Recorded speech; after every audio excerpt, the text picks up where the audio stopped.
evening, ghouls and fiends. Welcome once again to another edition of the Ministry of Horror.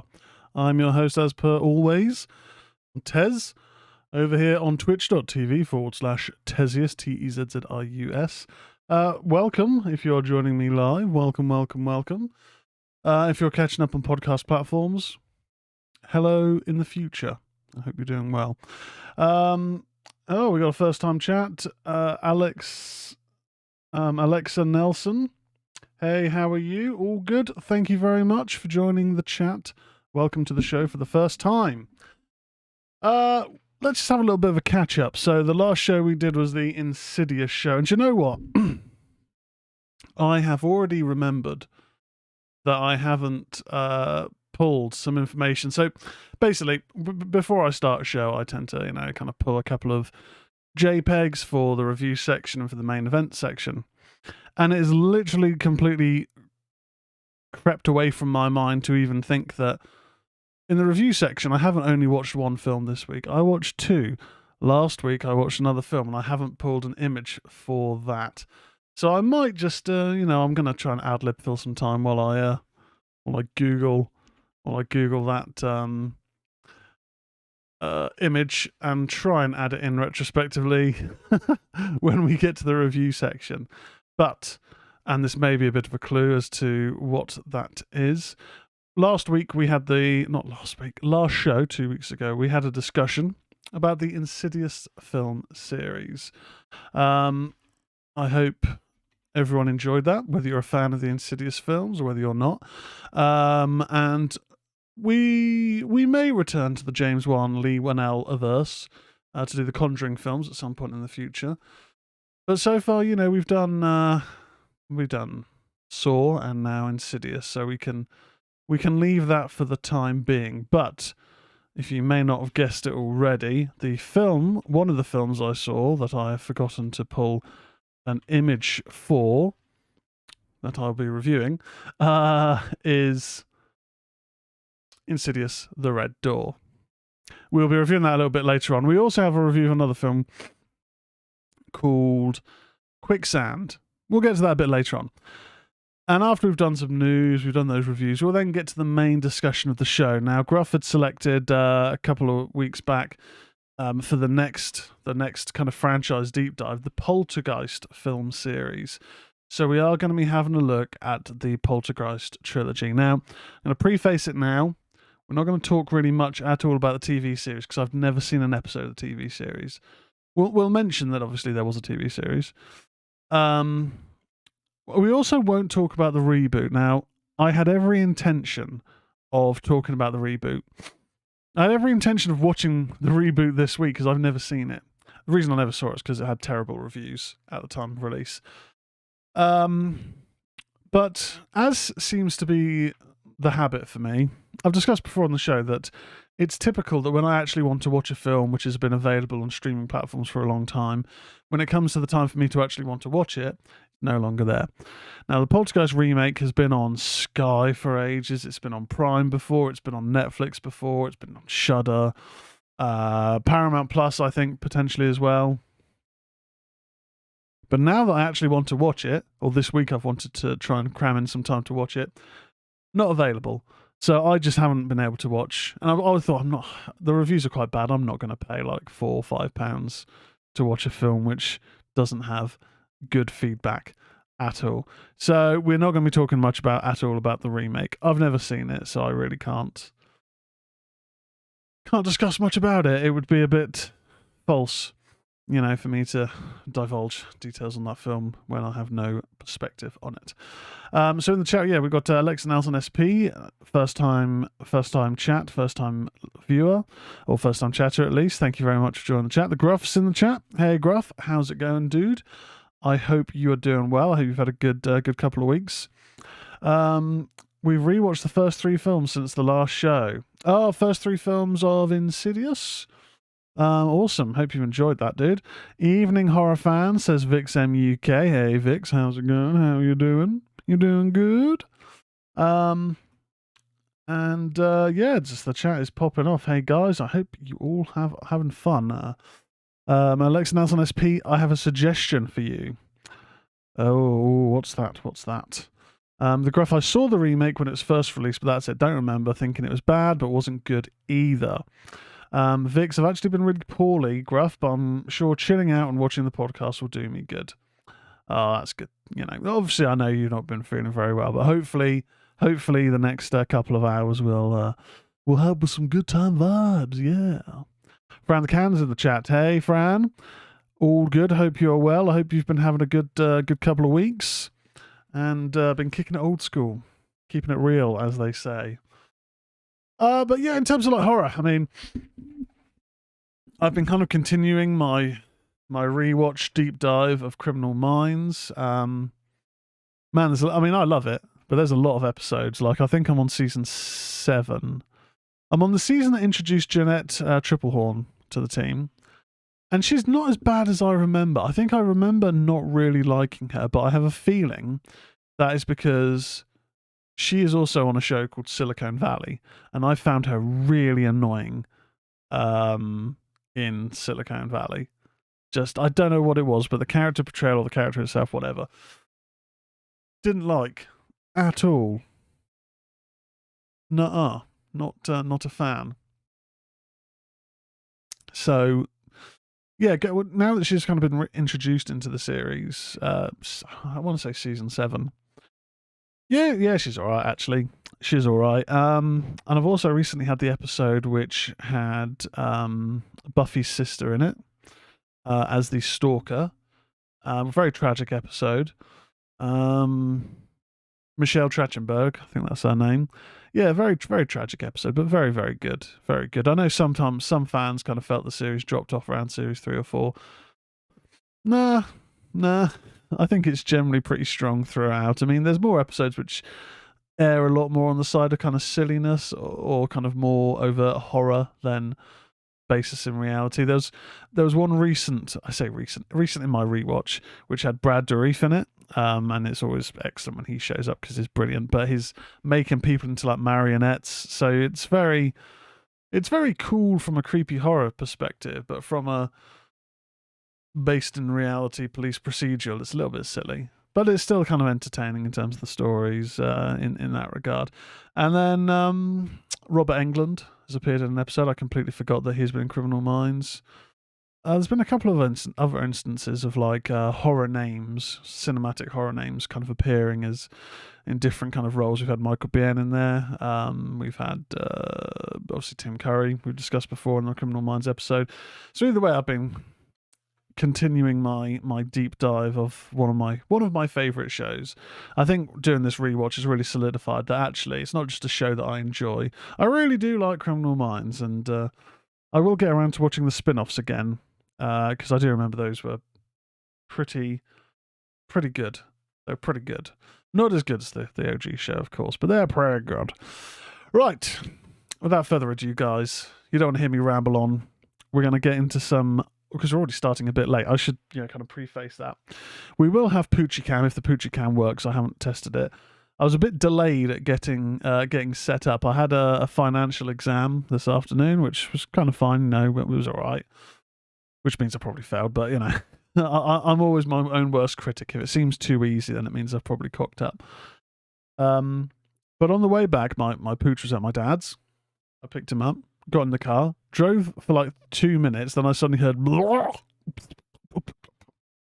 massive ball of vomit in the back seats. Turn around, get into my dad's, clean up. He's then pooping on the floor violently outside. Like, what the hell? He seemed fine when I got to my dad's. So very tentatively drove him back here. Time ticking away, for me to get something to eat and then obviously prep the show. As I get him out of the car, I see that there's he's been hiding another little pool because he could probably tell that I wasn't best pleased. Not with him, but just the fact of having to clean up vomit, Not his fault. But he'd been clearly trying to hide another little puddle in the back footwell of some sick. So I had to clean that up, and then I had to cook him some chicken and rice, and I only had frozen chicken. It took forever to cook, blah, blah, blah, blah, blah. But, we will hopefully have Pooch Cam working when we do the after show watch party. But if I suddenly have to dart away during the show And I'll try to edit it out if it occurs for the audio podcast listeners. But if, live you're watching this and I suddenly have to dart away, it's because maybe he's being sick or something again. Hopefully not. Hopefully the chicken and rice that I've painstakingly cooked him will settle his tum-tum. But he is in my periphery, and he's got his little bowl of water there, so hopefully the pooch of horror is okay, and whatever has upset his stomach stopped upsetting his stomach, because I don't want to clean up any more vomit today, quite frankly. Talking about vomit, we've got a film review which made me want to do that a bit later on. First up, we have from bloodydisgusting.com. As with all my horror news, check them out. This comes from John Squires. This is the 8 new horror releases this week, including Cobweb in theatres. It's officially Barbenheimer week, so expect the online discourse to be dominated by Greta Gerwig's Barbie and Christopher Nolan's Oppenheimer, two of the year's most hotly anticipated movies. They're both releasing in theatres this week, and the packed theatrical slate for the week also includes one of the summer's brand new big screen horror movies. So if people, what is the discourse? Are people excited to watch either Barbie or Oppenheimer or both of them?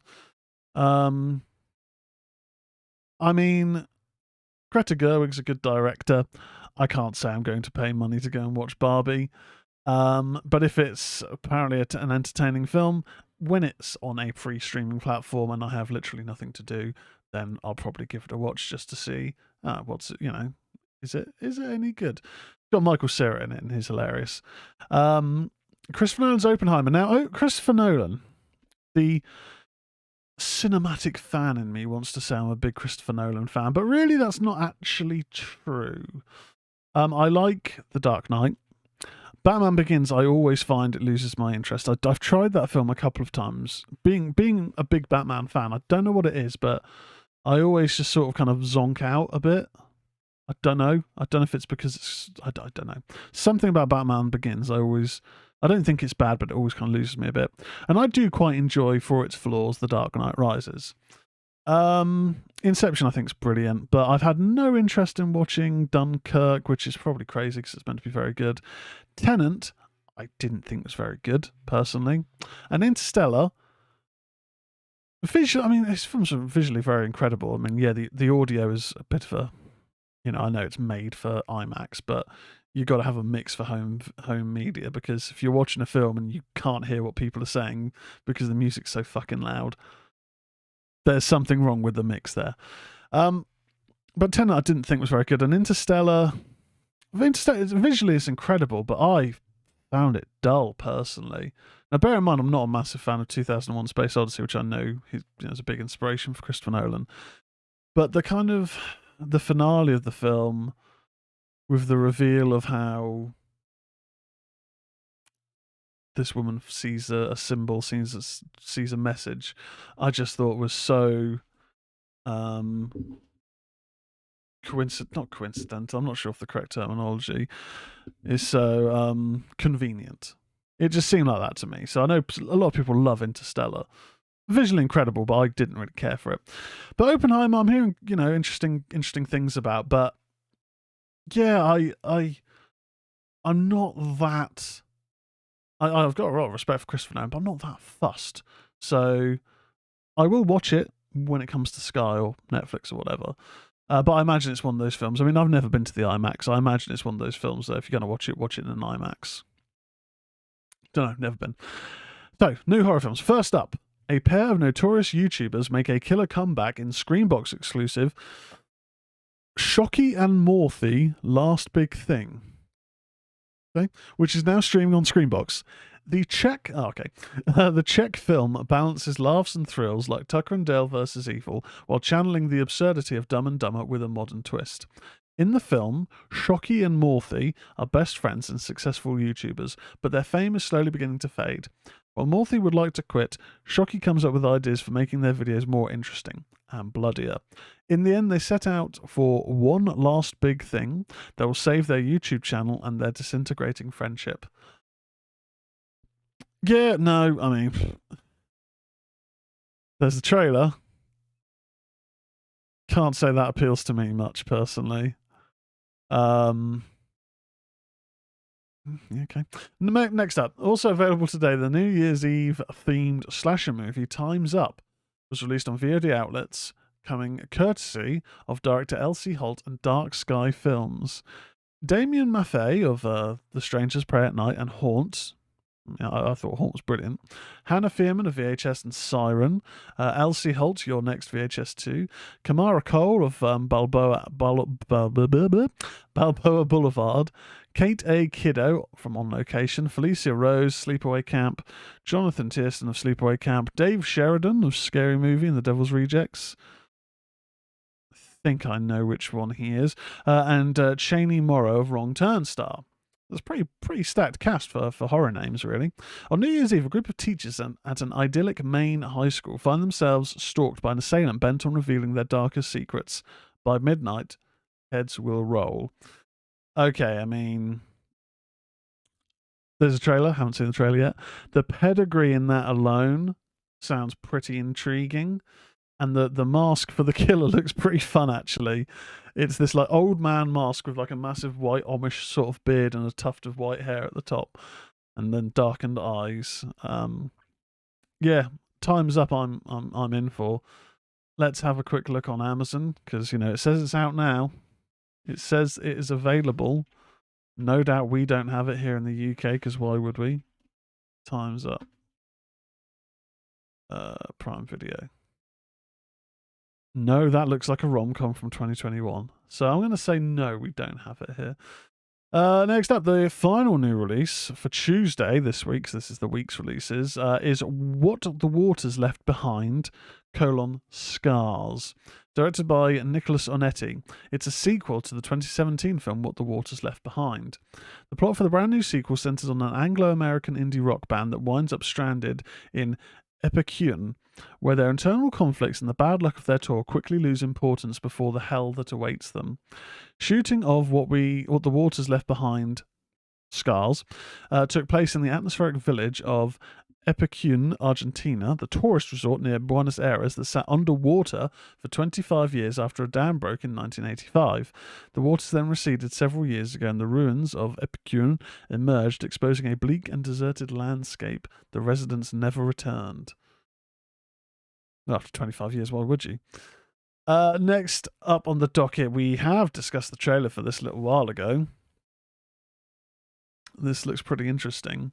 And I didn't realise the director of this, Samuel Bodin, also did Netflix's Marianne, which I think was a French series. And knowing that and knowing some of the visuals in the trailer, that does make sense. Marianne is very, very creepy. I don't think it stuck the landing in the finale of the season, but it's very, very, very, very good. From first-time feature film director Samuel Bodin, Lionsgate's new movie Cobweb continues the summer of horror this Friday. Today, Lizzie Kaplan and Anthony Starr star in the rated R horror movie as parents who seemingly can't be trusted. 8-year-old Peter is plagued by a mysterious, constant tap from inside his bedroom wall. A tapping that his parents insist is all in his imagination. As Peter's fears intensifies, he believes that his parents could be hiding a terrible, dangerous secret and questions their trust. And for a child, what could be more frightening than that? ? Chris Thomas Devlin wrote the film, which will be produced by Roy Lee through his Vertigo Entertainment banner, and by Seth Rogen, Evan Goldberg, and James Weaver through Point Grey. Andrew Charles and Josh Fegan will executive produce. Now, I haven't really seen before Seth Rogen's and Evan Goldberg's partnership's name's been associated with horror. I don't know if that has occurred and I've just not been aware.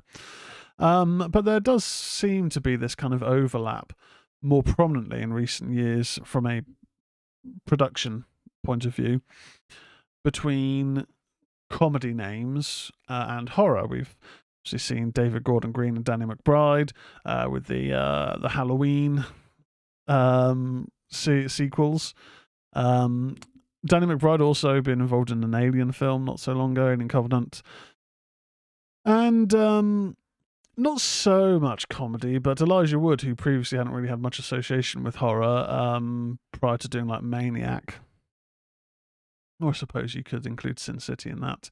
He has a production studio which was behind Mandy, which I've discussed my love for the film Mandy quite a few times. I can't remember the name of their production studio off the top of my head, but they've a few things that I've seen that they've released have been very, very good, very interesting. Before we continue, let's just have a quick look at the chat. I can see the chat's been popping off. Gruff hoping that Poochie Jefferson's feeling better soon, and Vix get well soon, Poochie. Vix says, even I don't want to see Barbie. Gruff, Oppenheimer looks interesting. And Vix, even Margot Robbie can't make me want to. Gruff, I saw the new Indie last week. Really enjoyed that. Sorry off topic, but I don't go to the cinema much. Interesting. Yeah, Indie I've heard very kind of mixed things about. I enjoyed the Indie trilogy, and I saw Crystal Skull. I wasn't a big fan of it, but I wasn't super offended just because Indie I never had a huge affinity for. And I know people complained with Crystal Skull, like, oh, it's got aliens in it. Well, yeah, you've also got the Ark of the Covenant burning Nazis' faces off, and, the Holy Grail, and a voodoo priest that could put his hand in people's chests and stuff. It's... I kind of think you suspend disbelief, really, in the first film, so I don't know why aliens would be any more unlikely than the Ark of the Covenant. But yeah, I haven't seen much about the Dial of Destiny. I'm really kind of, I think with any sort of new Disney release, since Disney Plus kind of burnt me out of the MCU quite quickly. I think I hadn't made that association until someone said Disney Plus specifically was the worst thing for the MCU, and I kind of thought, well, that doesn't make sense because Disney, gave us the proper MCU of, like Infinity War and Endgame. But then when I thought about it, it was like, oh man, it was all of the new series which I was initially trying to watch that I then just started to lose interest. And the films coming out that were focused on characters that I wasn't really that interested in, okay, that kind of sapped my interest a bit. Thor: Love and Thunder I thought was pretty wank. It was doing the thing that they started doing in Guardians of the Galaxy 2, where it was like, oh, we can have humour. Like, Thor's shown a humorous side before. The first Guardians was funny. Let's try and overload on that humour and just really force it, and everything's a joke. But it's just not very funny. That kind of then sapped my interest in the MCU even more, and I've not seen like Ant-Man, Quantum Zone, or Quantum Realm, or other sort of bits and bobs like that. So the long and short of that is, obviously the new Indiana Jones film is a Disney release, and Star Wars, which I've said before, I'm never really that fussed with. So it's just not really been on my radar to watch. But I'm glad you enjoyed it, man. I will definitely try and keep an eye out for it when it does come to Disney Plus eventually. Fran, neither. While I like some of Nolan's work, 3-hour plus downer isn't for me right now. Barbie may be a watch when it reaches TV and nothing's on. Yep. Yeah, agreed. I mean, I think as well the subject matter. I don't know much about Oppenheimer other than, developing the nuclear bomb and then kind of thinking, oh Christ, what have I done? Have I caused the end of humanity? But I believe that it covers quite a long kind of period, and I've heard this talk about the Cold War element, and I never made that association because my head automatically thinks creation of the atomic bomb, World War II. But I can't imagine it's a very uplifting film, and I have to be in the mood to watch a film where I know, okay, this is going to be excellent. A lot of war films, I very rarely want to watch a war film, but when I do, I normally have a good time because if it's written, produced really well, then I will enjoy it. But it's never normally in my mindset of, I want to watch a war film, or I want to watch a really harrowing film. Doesn't really ever kind of cross my mind. Dunkirk is brilliant. Interstellar was boring, I thought, says the Gruff. Looked good though. Yeah, I do need to watch Dunkirk. I do need to watch it. Fran, while your parents are Annie Wilkes and Homelander, it's not looking good, kid, in regards to Cobweb. Yeah, that kid's screwed. That kid is screwed. The Gruff, Indy was good fun. I enjoyed it more than Crystal Skull. I felt they did a better job of showing Indy as an aged explorer. Well worth a watch in my opinion. Not a touch on the originals, but not bad at all. And I'm enjoying Secret Invasion on Disney Plus, Gruff says. I'm hearing good things about it. I'm sure I saw that Lawrence posted that he's really enjoying Secret Invasion. I've just not got around to watching it. I don't know when I will. I watched the trailer today for The Marvels. I am aware of Carol Danvers from not Miss Marvel, whatever it is, Captain Marvel. and, you know, the Avengers films. Don't know who the other two are. Never seen them, or not recognised who they are. Don't know. But I know it's got the girl from what's that show with the guy from The In-Betweeners in it? Fresh Meat. I know it's got Baz or Daz, whatever her name is playing the antagonist in that. Probably won't watch it. Just because MCU burnt out, baby. I need a new Endgame or something to draw me in. Anyway, let's continue with the new films. Shudder is celebrating the shark horror movie this summer with brand new Shudder original documentary, Sharksploitation, coming out today. In the wake of blockbuster classic Jaws, a new subgenre was born. The new documentary explores the weird, wild cinematic legacy of sharks on film and the world's undying fascination.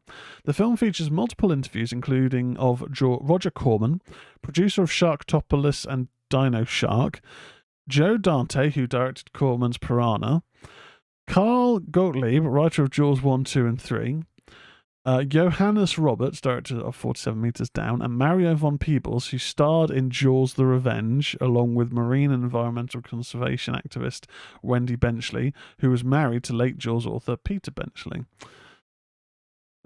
Stephen Scalata, who did a documentary about Jodorowsky's Dune, directed Sharksploitation for Shudder.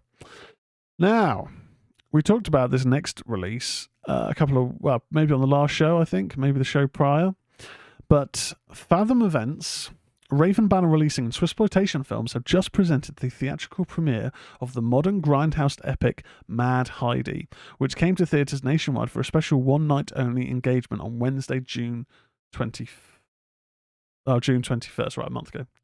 Mad Heidi now comes home to Blu-ray, digital, and VOD outlets on Friday, July 21st. Now, do we have that, or have we been shafted? Sorry, I had to look, because I just had a smell, and I just suddenly panicked that Poochie Jefferson had shunted up his dinner. God damn. Mad Heidi. It's available to rent for $3.49 or to buy from $5.99. Blu-ray is available on import for $14.99. I'm tempted to rent this at some point because the synopsis just sounds mad. The wicked odyssey of blood and cheese puts a new spin on the classic tale of Heidi, finding our heroine, played by Alice Lucy, all grown up and living an idyllic life in the Swiss Alps with her beloved grandfather, far above an increasingly dystopian landscape presided over by our very Swiss leader, played by Casper Van Dien, a ruthless dictator bent on world domination through dairy. But when her goat-herding lover is brutally murdered by government thugs for distributing illegal cheese, Heidi embarks on a wild quest for vengeance that will bring her toe-to-toe against fierce female prison inmates, cheese-fueled Swiss super soldiers. Now, apparently we've got an ad break. Wait a second. Let me know in the chat if it's suddenly gone silent. Apologies, people listening on podcast. I now get notifications. They've just suddenly started to show when an ad break starts. I need to figure out how to turn off ad breaks because it seems to be quite regular. And obviously if I'm talking about a film or an event and it suddenly goes quiet, then people in the chat won't hear, and then I'll end up kind of having to repeat myself.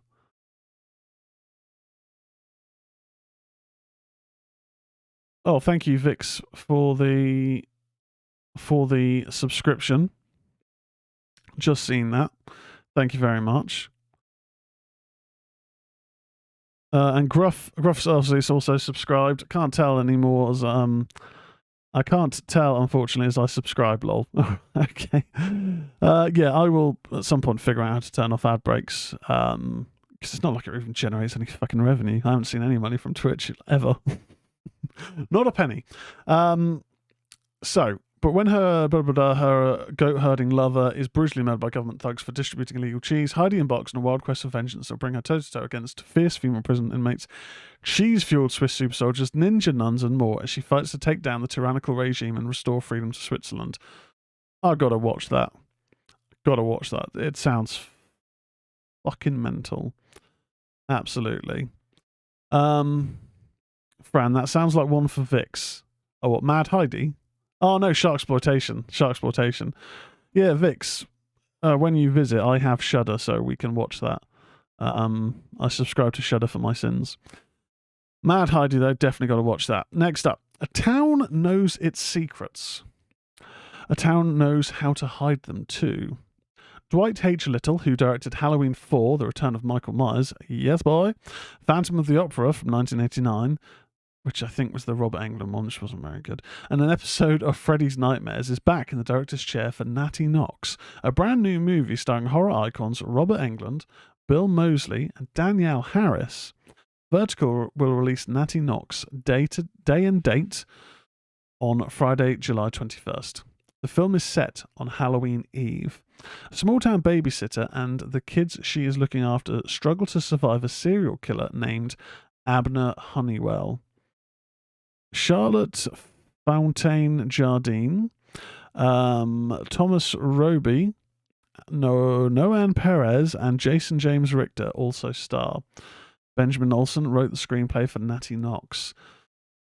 Interesting. There's some good horror pedigree there. I mean, Robert Englund, obviously Freddy Krueger, Bill Moseley, Chop Top, whatever his name is from House of a Thousand Corpses and Devil's Rejects and stuff. And Danielle Harris, you know, she's forever associated with the Halloween films and also the Hatchet films, although I haven't actually seen any Hatchet films other than Victor Crowley and the first one. I haven't seen any of the Hatchet films that she is in. She's got a cameo in Victor Crowley. Doesn't really count. Just see in the chat. Shark talk. Neil LeBoot, who directed the Wicker Man remake, fucking hell, and House of Darkness, is back with the action thriller Fear the Night from Quiver Distribution, which stars Maggie Q and will hit VOD on Friday. It's more action than horror, but it's worth a mention nonetheless. Fear the Night follows Iraqi war veteran Tess as she prepares for her sister's bachelorette party. As the festivities unfold, the party is abruptly interrupted by a group of home invaders who quickly take the house under siege looking for a hidden fortune. Surrounded by the frightened partygoers, Tess soon discovers that the ruthless attackers are hell-bent on not leaving her any witnesses. Tess strikes back, and the special ops expert takes matters into her own hands.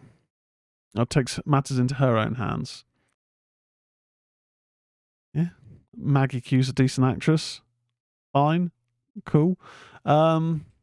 Moving on. So, we've talked ad nauseum on this show ever since it came out and I reviewed it about, I'll say in a rounded way, the David Gordon Green Halloween sequels. I won't be specific because my interest varies from film to film. Apologies, having a swig of water. And we talked about how he is making a sequel to The Exorcist. But not just a sequel, it's a sequel trilogy, of course it is. It can't just be a film. It can't just be one self-contained film or film sequel that has a start, a middle, and an end without the need for, it's going to be it's going to be more, there's going to be more. You know, we can't do that. It has to be part of a franchise. Well, poster artwork, official artwork, has been released recently for The Exorcist Believer, the first in his new trilogy. And a trailer is now playing exclusively in theatres. Apparently, and I don't know if this is in the UK as well, but apparently in America it's been playing before Oppenheimer in the cinema. But it's not been released online yet. I have seen a cam recording on Twitter of the trailer. Okay, well, let's just read this. So, blooddisgusting.com as usual. This week has been a big one for The Exorcist, with Universal launching a series of 3 posters for the new sequel, The Exorcist Believer. And that was the appetizer for the main course, with the official trailer for The Exorcist Believer now playing in theatres. The trailer for The Exorcist Believer, like many recent Blumhouse movies, is a theatre exclusive for now, and you'll find it attached to Oppenheimer on the big screen this weekend. We expect the trailer will be finding its way online soon, but for now, the only way you'll be able to get a first look sneaky peek at the movie is by going to the theatre. If you've seen the trailer for The Exorcist Believer, we'd love to talk about it. Share your thoughts in the comments below, blah, blah, blah. David Gordon Green directed the brand new sequel to The Exorcist for Universal, Blumhouse and Morgan Creek, that will pave the way for a new trilogy. The first film of the trilogy will be released theatrically on October 13th, with Leslie Odom Jr. starring. The first plot details were provided with a last-year tease of Odom Jr. will play the father of a possessed child. Desperate for help, he tracks down Ellen Bernstein's character. Anne Dowd, Lydie Duet, Raphael Sparg, Jennifer Nettles, and Oliver Markham. It says here Jennifer Nettles is in The Righteous Gemstones. If she is the sister of the Gemstones, I mean, I know this isn't meant to be a comedy film, but she's fucking hilarious. Olivia Markham are also on board. Peter Sadler of Broken Diamonds, Gordon Green, wrote the script for Believer, which features a story by Green, Scott Teems, and Danny McBride. The Exorcist franchise hasn't been on the big screen since the 2000 release of Dominion, prequel to The Exorcist, which was an alternative version of the previous year's Exorcist at the Beginning. Those films came in the wake of 1977's Exorcist II Heretic and 1990's The Exorcist III. More recently, The Exorcist became a short-lived television series at Fox, which was surprisingly excellent and cleverly took place in the same world as the original classic. So, just seeing the chat about my love for the Halloween, one of the Halloween sequels. Yeah, so The Exorcist is a strange series. The first film is an absolute horror classic icon, won last year's horror film Face Off. The Exorcist II Heretic is flipping god-awful. It's such a bad film. The Exorcist III is excellent. It's not perfect. It's not one of those things where you hear all this discourse about, oh, it didn't do well at the time, but actually it's incredible.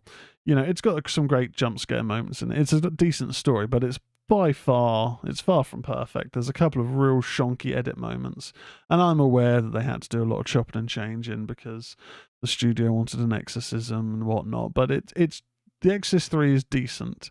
It's not amazing, it's decent. The Exorcist The Beginning and Dominion and prequel to The Exorcist, I'm pretty sure I've seen both of them. I'm pretty sure they're pretty interchangeable. I don't remember there being a big difference between the two of them. They're both wank. They're both pretty shit. But the Exorcist TV series, the first season especially, is really good. And the fact that when it shows that it's connected to the first film was brilliant, because I did not know that was coming. I didn't really expect it. I was assuming that this was just a standalone series with the title of The Exorcist because there's an exorcist or an exorcism going to be occurring in it. But I just feel that the way that they handled the connection, that it's like a mid-season reveal, or like, you know, the third act of the series sort of reveal, it was really good. And the second season was decent, but it was all right. It wasn't as good as the first season, but it was still decent. And it's a shame that it got cancelled, and it's being retconned out of the canon. But the thing that people have to remember is, more often than not, TV canon isn't normally recognized in cinematic canon. It doesn't really normally happen like that. But I have seen the trailer for this, the cam footage of it. Mixed thoughts. I've got low expectations because we've talked before about how I do like an exorcism film, but I just feel that there's very few that are actually good, and a lot of them do the same tropes, just not as good as the good ones. And this trailer looks like there's promise, but it also looks like it doesn't fill me with hope and hype. But at the same point, it doesn't make me think, flipping hell, this looks god awful. This looks worse than I thought. It's not like that. There's some interesting edit moments which make me think this could be really quite creepy. I can see the influence of the original banned The Exorcist trailers. There was a trailer that was banned because it was deemed too disturbing in the 70s. You can see it on YouTube. I can imagine for an audience back then it would have been too freaky, just the technological approach that they took. So I can see that influence in parts of the trailer, but I can also see moments of the very typical, oh, it's the kid with the doubled up voice, and oh, they've just suddenly done a jump scare because they've gone here and then they've gone there, you know. Maybe it's because the trope of exorcism films is maybe a bit limited in the scope, and like I say, you see it done once really well, and then when you see that repeated in poorer executions, it loses all effect very rapidly. So not sure. I'm not completely writing off The Exorcist Believer. It did get terrible test screening responses, but that shouldn't be deemed the be-all end-all. We've seen films before that have had their endings changed to not as good endings based on test screening reactions.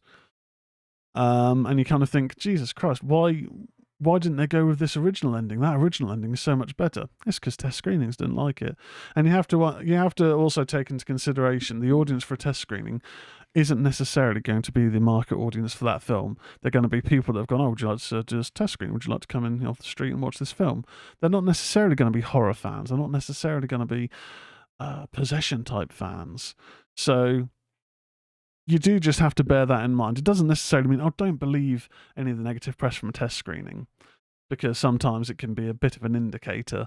But it's, a test screening is for the purpose of gauging reactions from a mixed or, potentially a non-specific audience entirely. So it's kind of got to be taken with a pinch of salt, I think. But when it comes online, check out the trailer, see what you think.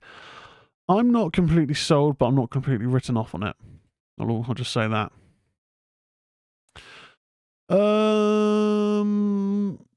Yeah, there's some news about NECA, who release figurines. I've got a couple back there for Leatherface and Pennywise. Excuse me. They've released a Peter Weller before becoming RoboCop figurine with gruesome gore effects. So if people have ever seen RoboCop, may not be aware of how gory it is. He gets his hand and arm shot off and gets absolutely annihilated by a group of nasty men, nasty boys. NECA are releasing a figurine with multiple head attachments, body attachments, and arms. So there you go. Psychological first-person horror title Unholy is out now on Steam. Console versions are going to be following a bit later. Hook, the indie label of global video game publisher Digital Bros and Polish developer Duality Games, have finally released their first-person psychological horror title Unholy, which is out now on PC via Steam with a limited 20% discount until July 27th. I get paid on the 26th. But I really do not need to buy any more games for quite a long time.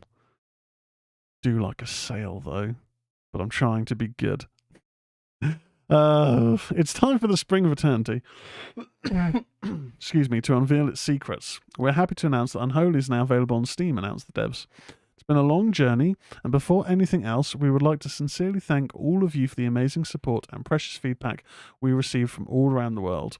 Created by former Painkiller, Bulletstorm, and Gears of War developers, Unholy centers on the aforementioned Dorothea, who's on the search for her young child after they disappear from a rundown post-Soviet town. To do so, Dorothea will need to explore the aforementioned town, as well as the creepy and twisted world of Unholy, a grotesque society ruled by a relentless priest caste. Using exploration, puzzle solving, and intriguing combat mechanics, players will traverse between reality and a twisted world to unveil the terrifying truth. Now I'm going to quickly play, although you won't see it on screen, the trailer. As we've done it a couple of times where game premises sound interesting. I watch the trailer and go, that looks shit. Okay, it's just playing a bit of the audio. Okay. Okay, well the graphics look good. Can't you see me? I'm here. It's so dark. I don't want to be here. Oh, okay. I will piss my pants if I play this.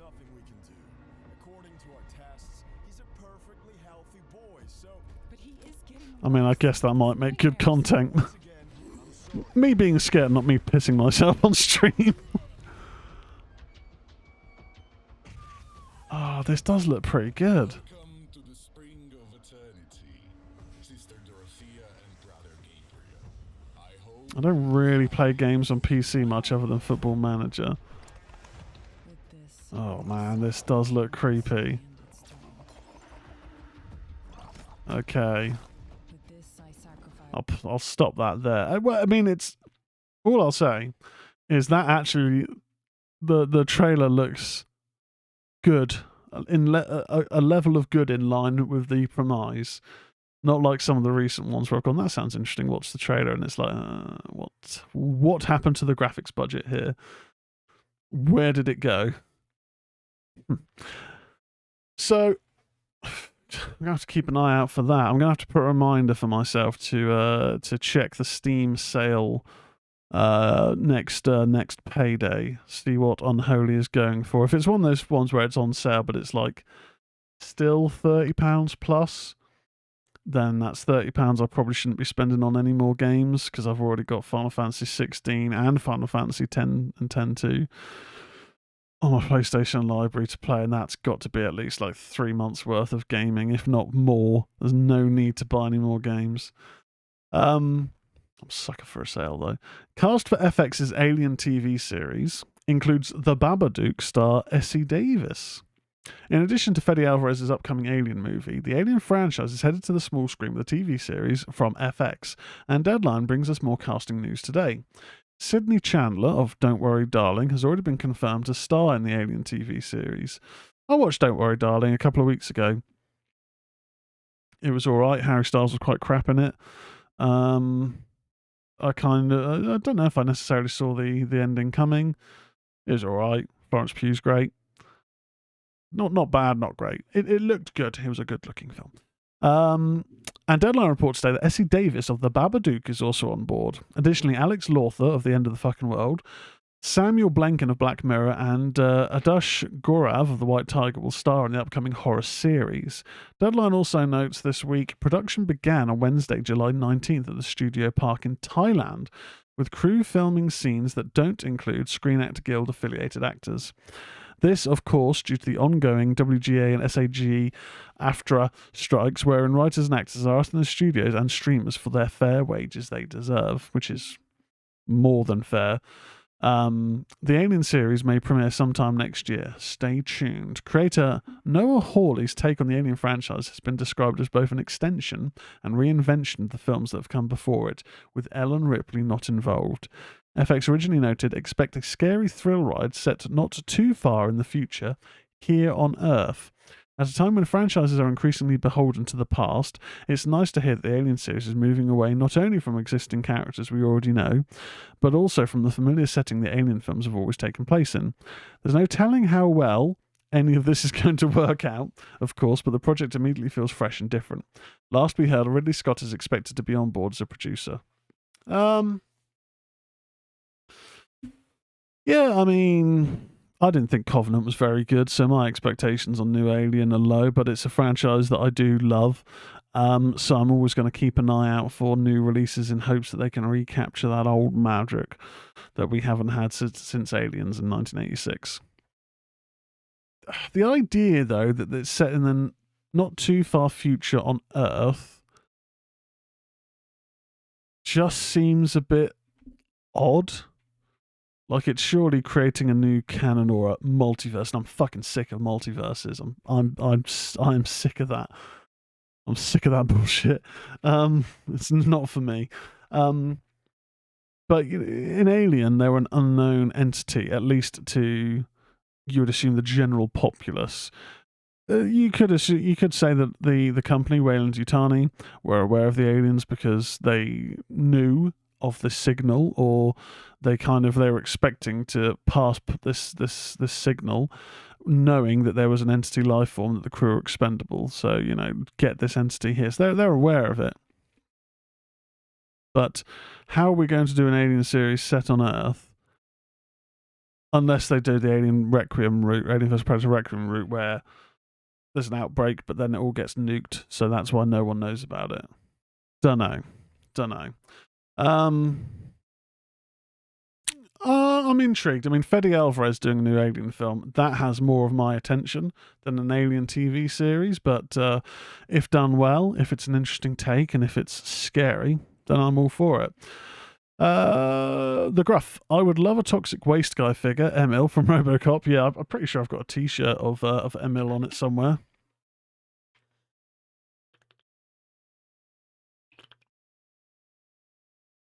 Brown, I'm fine with Hollywood striking.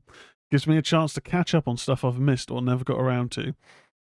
Yeah, that's kind of my thinking, is there's got to be a few things that I've just never gotten around to watching that now's a prime time to do it. The shower. Oh, shower. Lastly, Hollywood Dreams and Nightmares. The Robert Englund story is getting a Steelbook Collector's Edition Blu-ray release. Cinedigm, in conjunction with Cult Screenings UK Limited, an unannounced film company, announced today that the Screenbox original documentary Hollywood Dreams and Nightmares, the Robert Englund story, will get a steelbook release and a collector's edition Blu-ray. Pre-order on Amazon now. Releasing on July 25th, the steelbook, featuring art by Creepy Duck, will be available exclusively through Walmart, extremely limited in-store. Excuse me, and the collector's edition Blu-ray will be available where Blu-rays are sold. Special features included in both editions are horror icons, Nightmare Cafe with Jack Coleman, a conversation with the directors, Robert Englund, Chatterbox, a peek behind the curtain, Dance Macabre, and the official trailer. The documentary was shot over the course of 2 years, highlighting the life and career of the classically trained actor and director, featuring interviews with Robert Englund and his wife, Nancy, as well as fellow genre icons Lynn Shay, Eli Roth, Kane Hodder, Tony Todd, Adam Green, Bill Moseley, Heather Langenkamp, and more. The documentary follows Englund's career from his early days in Buster and Billy and Stay Hungry, starring Arnold Schwarzenegger, to his big break in the 80s as Freddy Krueger, to his directorial debut with the 1988 horror film 976 Evil, to his iconic acting status in current roles such as Netflix hit series Stranger Things. And there's a whole spiel about the thing, about the release. Oh, Christ. We've gone an hour just doing the news. Right, I need to start hurrying shit up. I don't actually. We're watching a film after this anyway. But we're into the reviews. Where's my review music? Do you know what? And I completely forgot to play it, but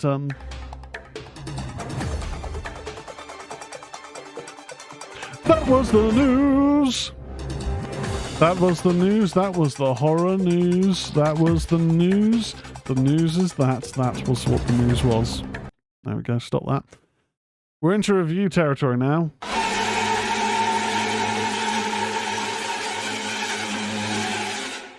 I should really time the musical cues better for me to take a swig of drink, because all this talking dries out my mouth. We got 2 horror films to review, one of which I haven't even added a picture on, but I will try and do that shortly. I mean, because it's just completely just slipped my mind. The first up, I have watched in 20-minute increments here and there throughout the last week, on the basis that I haven't had much time. I've been studying a lot. I've been doing a lot of overtime. But I wanted to get a new horror film in watched, and this is a film we discussed 2 weeks back, the last show. We talked about Peril. We talked about, the wall closing in scene from Saw 5.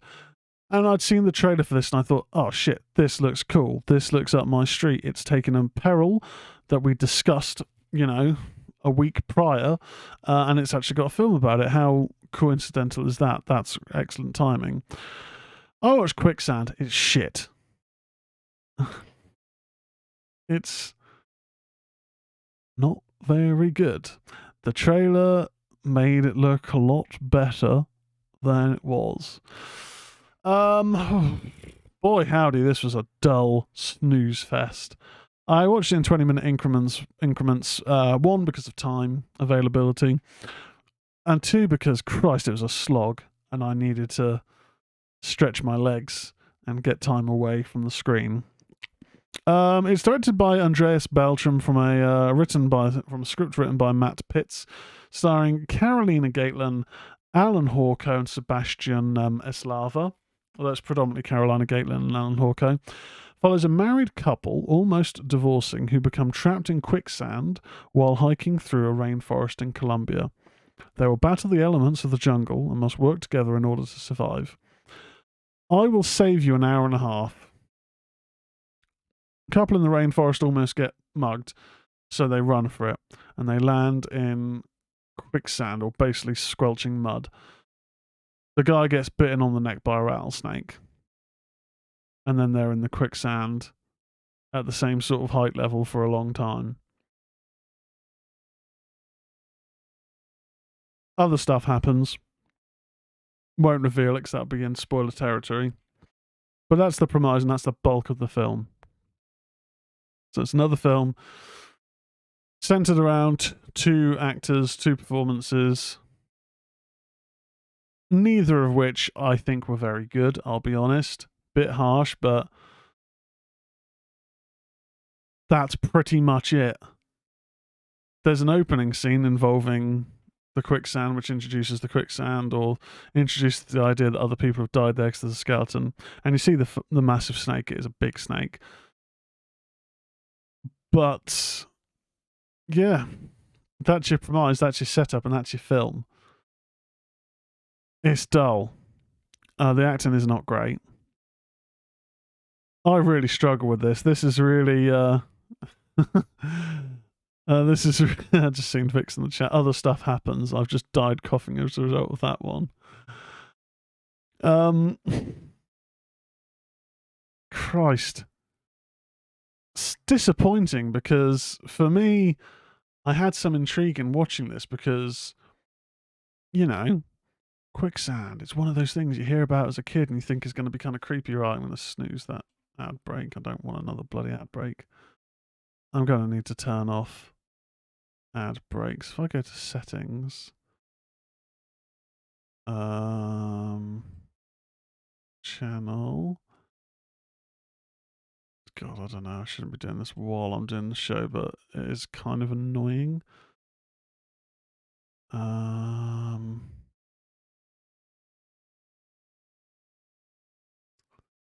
Yeah, I don't. Settings, stream settings.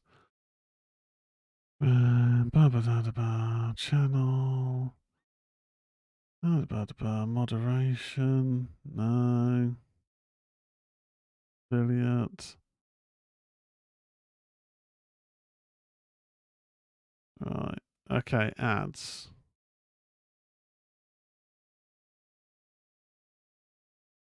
Oh, okay. Well, apparently I'm meant to only get ads every hour. And I swear there's been quite a few ad breaks. I think I've turned them off now. We'll see. I don't know. But yeah, that's kind of annoying, and it doesn't really actually generate any form of revenue for me. I couldn't give a shit if Twitch earn anything. But is there anything else I can say about this film? Not really.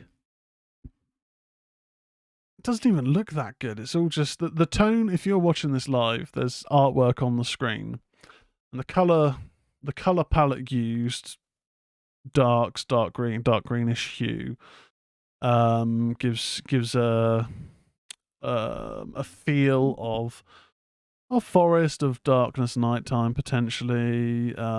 Darkness usually gives like kind of a fear look, and greenery could obviously be forest, but it could also give sickness, things like that. We talked before about, you know, how color correction and color coding in films is used to set a feel, set a tone or a mood. But the whole film looks like that. And most of the film is set in one location. It's shit. I'm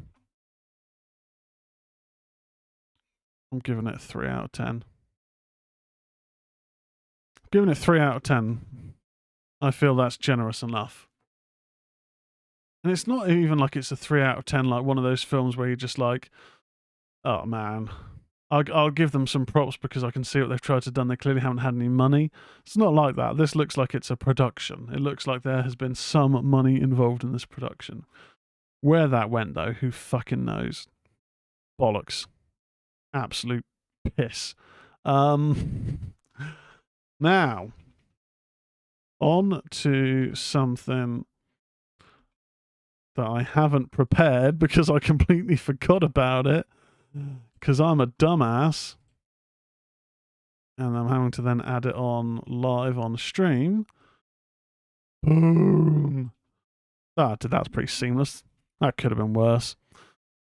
I watched with my lovely girlfriend Victoria Insidious The Red Door. Now, we talked on the last show about the Insidious film series, parts 1 through to The Lost Key, or The Last Key. I can't remember, one of the two. And this film had just come out, Insidious The Red Door. And I was very hyped to watch it, as I do enjoy the Insidious films. Rewatching the first one and then also watching Insidious 4, which I originally didn't have a very high opinion of, but actually it is much better than I remembered. It does get a little bit CW TV fight scenes near the end a little bit, but it's not really too bad. It's not as bad as I remember it's decent. So I was quite hyped to watch this, and my lovely girlfriend took me to her cinema, local cinema, to watch this about a week ago, Insidious The Red Door.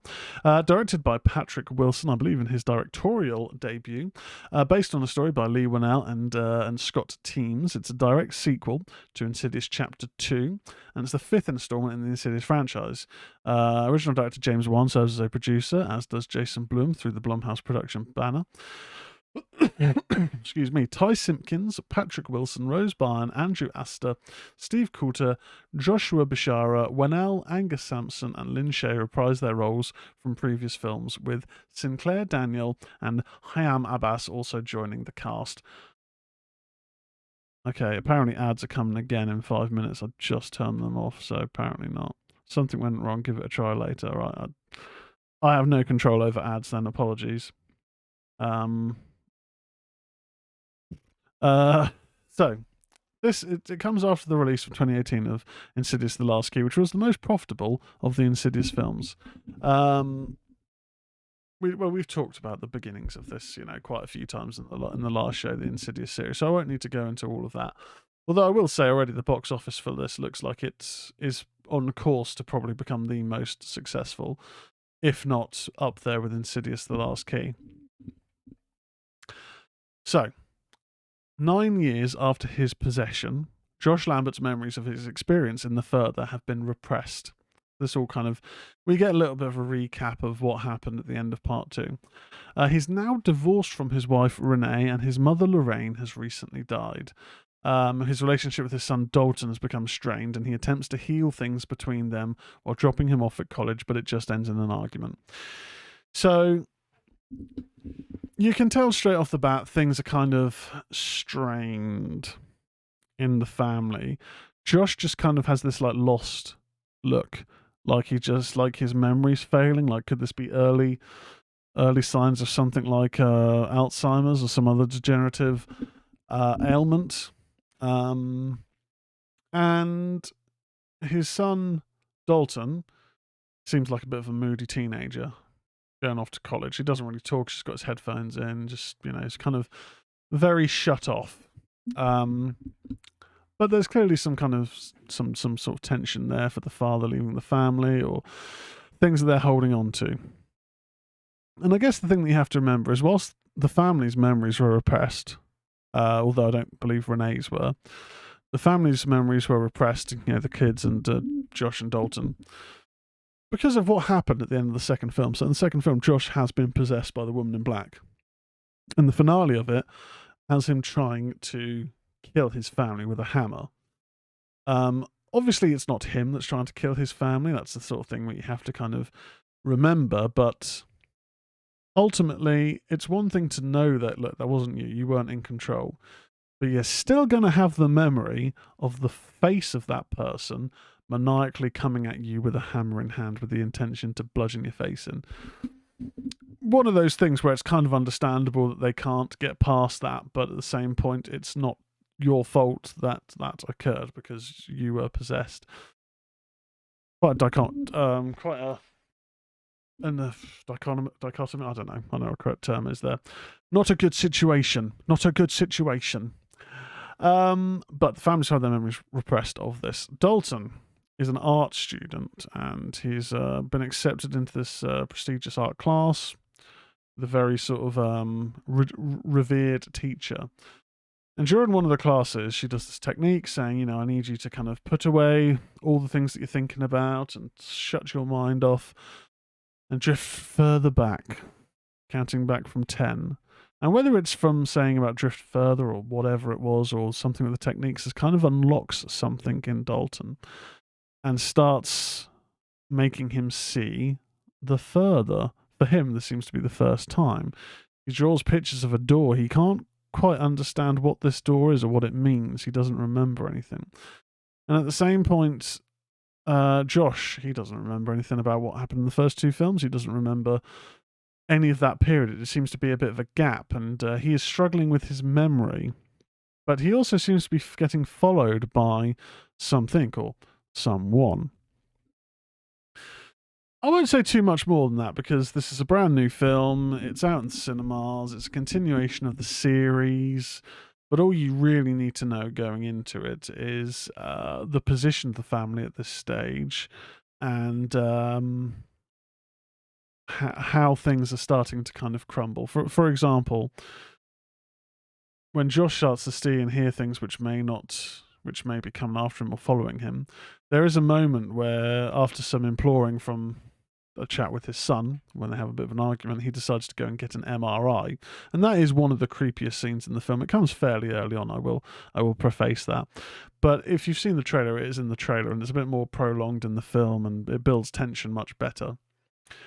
But that's given an indication that Josh is also kind of his barriers between the waking world and the further are starting to slip and merge. Meaning that something not quite right is on the horizon. Performance-wise, Patrick Wilson doesn't ever really put a foot wrong.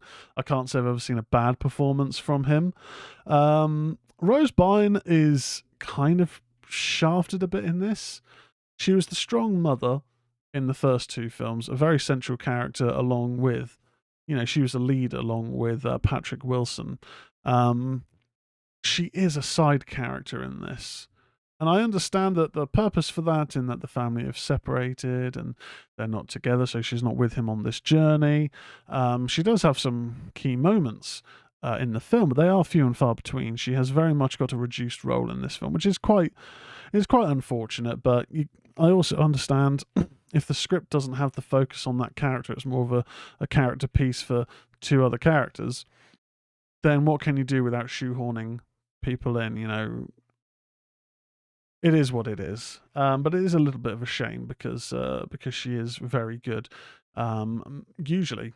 And Lin Shaye does feature, I will just say, there's a little bit of a video recording when Ty, what's his name? Dalton, Ty Simpkins' character Dalton, is looking on YouTube into what he thinks may be going on.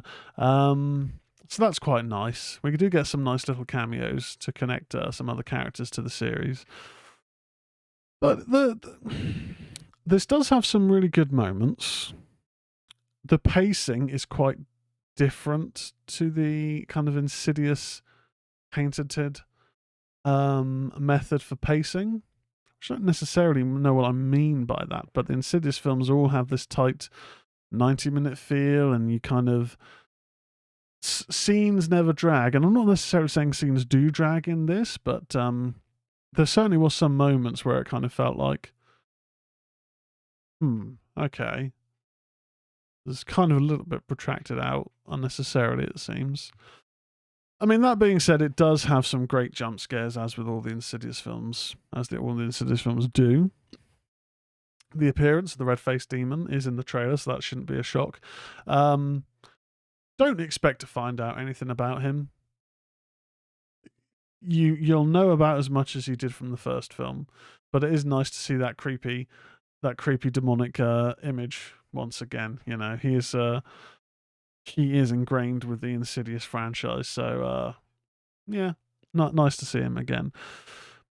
Talking about the pacing for a film that's a bit longer, when we start getting into the final third of the film, there does seem to be a few logic jumps I don't know if certain scenes were cut. I don't know if there's going to be... I mean, we don't really seem to get special features on physical releases anymore, but I don't know if there's going to be deleted scenes or an extended cut, director's cut in the future.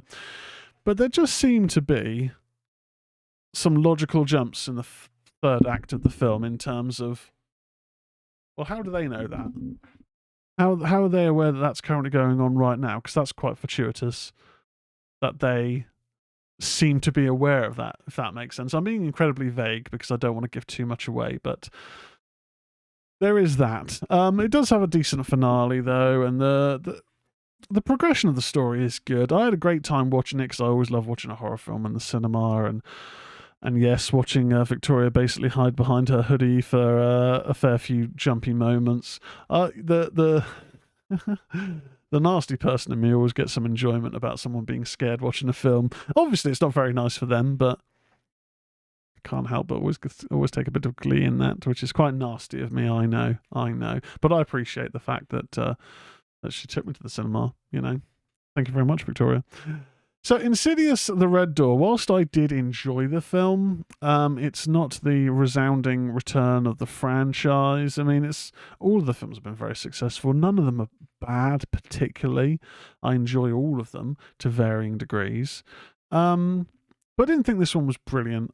I think it was entertaining. It was fine. I'm going to give it a 6 out of 10. I think a 6 out of 10 is fair. Always a good bit of entertainment. The graph says, Fran, does it feel like it is an ending for the series? There is going to be a spin-off film coming up soon, or next year.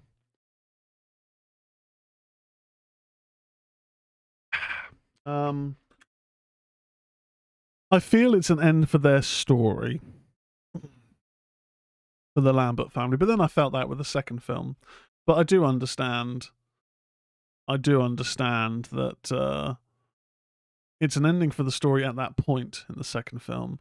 When time passes and certain characters grow and relationships change, then that makes sense from a narrative standpoint to return to that world, see how they're coping, because whilst they survived the experience, they then also had to take extra measures to ensure that it didn't happen again. So what would happen if those extra measures proved to have negative consequences or proved to have only worked for a certain period of time, that sort of thing. It does feel like it's an ending for the family. But there is a post-credit scene, but it's a very pointless post-credit scene. But there is one in case you want to stay after the credits, I should say. 6 out of 10. Now let's have a quick look at the chat before we move on to our feature and presentation. Vix, despite being a total wuss, I did really enjoy the movie, and I think there's a hint that it's not the end. Yeah, agreed. Right, now let's move on to the featured presentation.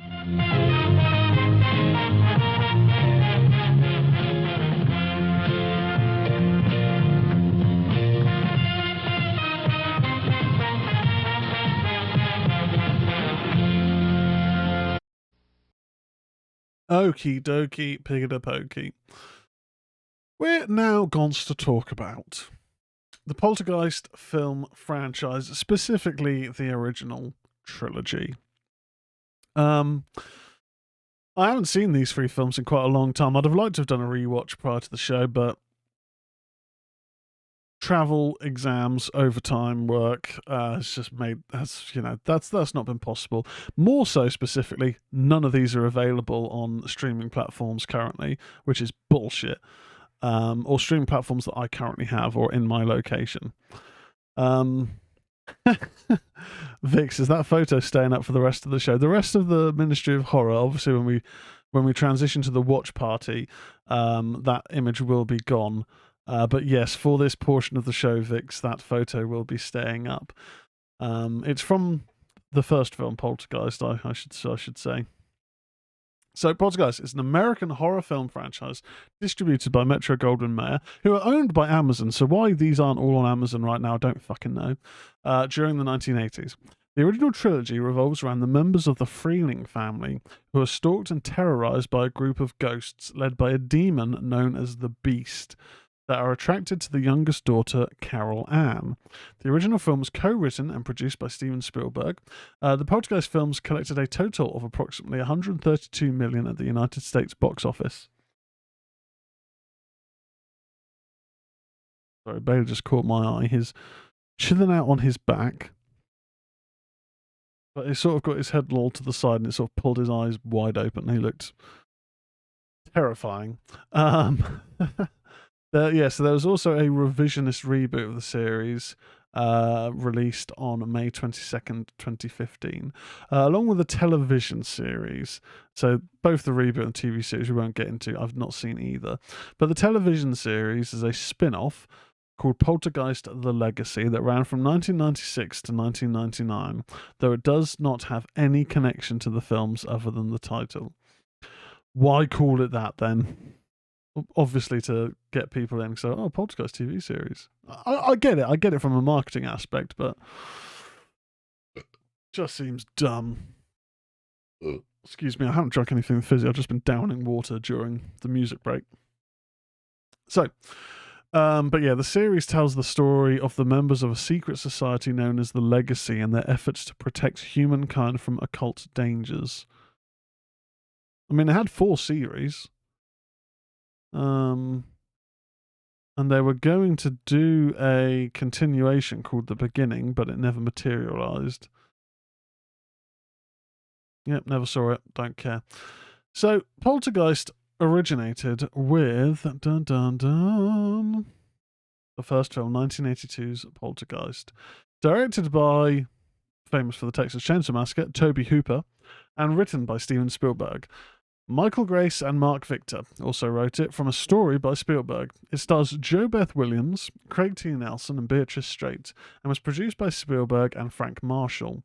The film focuses on a suburban family whose home is invaded by malevolent ghosts that abduct their youngest daughter. As Spielberg was contractually unable to direct another film while he made E.T., Hooper was selected based on his work on the Texas Chainsaw Massacre and The Funhouse. Oh, interesting. Spielberg conceived Poltergeist as a horror sequel to his 1977 film Close Encounters of the Third Kind, titled Night Skies. However, Hooper was less interested in the sci-fi elements and suggested they collaborate on a ghost story. Accounts differ as to the level of Spielberg's involvement, but it is clear that he was frequently on set during filming and exerted significant creative control. For that reason, some have expressed the view that Spielberg should be considered the film's co-director or even main director, though both Spielberg and Hooper have disputed this. Released by MGM on June 4th, 1982, Poltergeist was a major critical and commercial success, becoming the 8th highest-grossing film of 1982. In the years since its release, the film has been recognized as a horror classic. It was nominated for 3 Academy Awards, named by the Chicago Film Critics Association as the 20th scariest film ever made, and the scene of the clown doll attack was ranked as number 80 on Bravo's 100 Scariest Movie Moments. So, this was the 8th highest grossing film of 1982. Just having a look at what beat it. So, 48 Hours, which I don't think I've ever seen. Star Trek 2, The Wrath of Khan. Porky's, Rocky 3, classic. An Officer and a Gentleman. Tootsie got number 2, and E.T., of course, got number 1. Well, there you go. So, we all know the story of The Exorcist, right? We all know the story. Let's have a quick look at the chat before we continue on. Vix, oh goody, that won't give me nightmares at all. Vix, have you ever seen The Exorcist, out of interest? The graph, Carol Ann just told me 2 years at college, one of her lecturers kept calling her name in a cheesy American accent. She had no idea why. When the course ended, the lecturer said to her, "You have no idea why I say that, do you?" and told her about the film. Oh dear. Tangina, I believe the character's name is, that says it. Carol Ann? I think so. I can't remember. It's been quite a while since I've seen it. I have indeed seen The Exorcist, and I really like it. No, Vix, Poltergeist, not Exorcist. Have you seen Poltergeist? So the plot of the film: Stephen and Diane Freeling live in a planned community on Cuesta Verde, California. Stephen is a successful real estate agent, and Diane looks after their 3 children: 16-year-old Dana, 8-year-old Robbie, and 5-year-old Carol Ann. Late one night, Carol Ann inexplicably converses with the family's television set while it displays post-broadcast static. The next night, she again fixates on the television, and a ghostly white hand emerges from the screen, followed by a violent earthquake. As the family is shaken awake by the quake, Carol Ann eerily declares, "They're here." The following day is filled with bizarre events. A glass of milk spontaneously breaks, silverware bends, and furniture moves on its own. These phenomena initially seem benign, but soon grow more sinister. During a severe thunderstorm, the gnarled backyard tree seemingly comes alive. A large limb crashes through the children's bedroom window, grabs Robbie, pulls him outside into the pouring rain, and attempts to devour him. When the family rushes out to rescue Robbie, Carol Ann is drawn into a portal inside the closet. After saving Robbie from the tree, which got sucked into a tornado, the family frantically search for Carol Ann, only for her voice to call out from the television. So, that's your general kind of setup for the film. Michael Grace and Mark Victor had written an unproduced comedy called Turn Left and Die, and the action film Death Hunt with Steven Spielberg. When Steven Spielberg decided to invite them to possibly work with him. After screening A Guy Named Joe for them and saying he wanted to remake that film, which he would in 1989's Always, Spielberg also mentioned a ghost story idea he intended to turn into a script. Grace called Spielberg the next day saying he and Victor only had interest in the ghost story, and after plans with another writer fell through, Spielberg brought the two to the job. Principal photography rolled mostly on Roxbury Street in Simi Valley, California. Following completion of principal photography in the first week of August 1981, I had to burp. Hooper went on to spend 10 weeks in the editing room compiling the first cut of the film. During much of this time, Spielberg was at Industrial Light and Magic supervising the visual effects photography. So, I can't remember the first time I saw Poltergeist. I have a feeling it would have been late night on BBC One or BBC Two here in the UK. And I didn't know too much about it. I knew that it was like a PG-13 horror. It's an Amblin release, I believe, Steven Spielberg's production studio. And so it's one of those kind of horrors where you're not going to get gore, you're not going to get swearing, really. Little bits peppered in here and there, but it's more about peril and terror. And I think when that's done well, and we don't really see that much at all these days anymore, it's either full-blown horror or it's just very sort of aimed at kids. But we don't really get that kind of setup of the light horror, kind of light terror, where it's got some creepy moments, but it's not inappropriate for the whole family to watch around Halloween. I'd probably say you wouldn't really want to watch this Christmas Day with the kids. But I distinctly remember the tree scene that we discussed just then, and I know everyone has always said that the clown scene is the scariest. I never found it that scary, considering I grew up with Tim Curry's Pennywise and just reading Stephen King, so seeing just a clown doll, like an inanimate doll, sort of move around statically and stuff, that never really did anything for me. I think it was more so the initial seeing of this demon, which with today's technology looks pretty shonky. But it was quite creepy the first time I saw it as a kid. But it was the tree, and also the reveal of the burial ground in the pool, or in the dirt. I think it was a pool. I can't remember. That was incredibly creepy.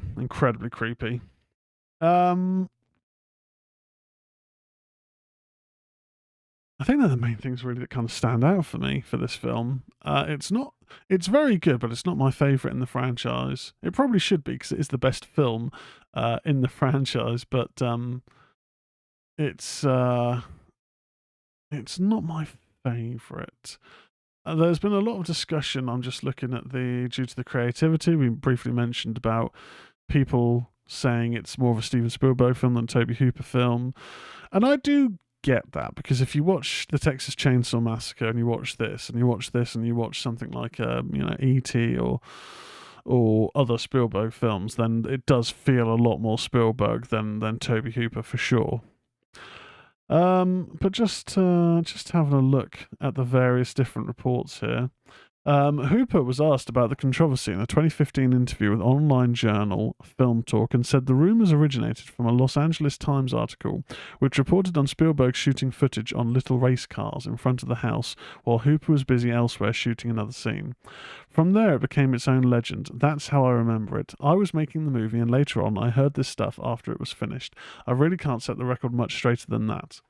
According to the Blumhouse Productions website, First assistant cameraman John R. Leonetti reported that Spielberg directed the film more so than Hooper, stating Hooper was so nice and just happy to be there. He creatively had input. Steven developed the movie and it was his to direct, except there was anticipation of a director strike. So he was the producer, but really he directed it in case there was going to be a strike, and Tobe was cool with that. It wasn't anything against Tobe. Every once in a while he would actually leave the set and let Tobe do a few things just because, but really, Steven directed it. Following Hooper's passing on August 27th, 2017, director Mick Garris, a publicist on the film who made several on-set visits, came to Hooper's defense on the Post-Mortem podcast, which I've listened to. I'm not a big Mick Garris as a director fan. I know he does a lot of Stephen King, but it always looks kind of cheap. But his podcast is pretty decent. So on this podcast, he said, Tobe was always calling action and cut. Tobe had been deeply involved in all the pre-production and everything. But Steven is a guy who will come in and call the shots. And so you're on your first studio film, hired by Steven Spielberg, who is enthusiastically involved in the film. Are you going to say, stop that, let me do this? Which Tobe did. Tobe was a terrific filmmaker. I don't think it's that Steven was controlling. I think it was Steven was enthusiastic, and nobody was there to protect Tobe. But all of the pre-production was done by Tobe. Tobe was there throughout. Tobe's vision is very much realised there, and Tobe got credit because he deserved credit, including Steven Spielberg said that. Yes, Steven Spielberg was very much involved. It's a Tobe Hooper film. Okay, so very, very different approaches. Very different, not approaches, very different reports on who was the director of the film. I still I don't necessarily want to say it wasn't Tobe Hooper directing it, even though his name is on it. But I just have to say in terms of the feel of the film, and that isn't necessarily down to the director because it's a different producing studio, it's a different budget, it's, who's to say Tobe Hooper wouldn't have made more films in this style with that backing, with that production behind it, with that budget available? Who's to say? Who knows? Now, looking at the chat, Fran, isn't there a curse associated with the filming of this trilogy? Yeah, no, I thought that there was some curse or some things relating to this first film. I'm sure that the sister Dana, or there was someone who had to be recast because they'd been killed between the making of the first and the second film. Jo Beth Williams, Heather O'Rourke we'll talk about her later on when we get to part 3. But I'm sure that this first film there was some tragedy involved.